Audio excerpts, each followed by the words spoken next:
তুমি কি অন্য কোনো ফোন ইউজ করো? অন্য ফোন? আমি আমি কেন অন্য ফোন ইউজ করবো? ওই তো আমার একটাই ফোন। মানুষের কি দুইটা তিনটা ফোন লাগে নাকি? একটা ফোনে তো যথেষ্ট। অন্য ফোনের কোথা থেকে আসলো? এই দেখি, দেখি।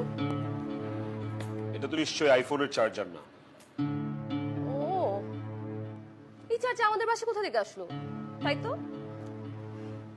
তুমি না খুব মন ভোলা হয়ে গেছো। আজকে তুমি অফিসে যাওয়ার সময় তোমার চার্জারটা নিয়ে গেছো না, এই সেম আইফোনের চার্জারটাও কিন্তু এরকম সাদা কালার। আজকে কার না কার চার্জার নিয়ে আসছো ভুলে? দাও ফোনটা দাও। কিসের ফোন দিব? আমার কাছে কি Give that fucking phone to me right now. Come on, ফোনটা দাও। বলতেছো? আমার কাছে তো ফোনটা দাও।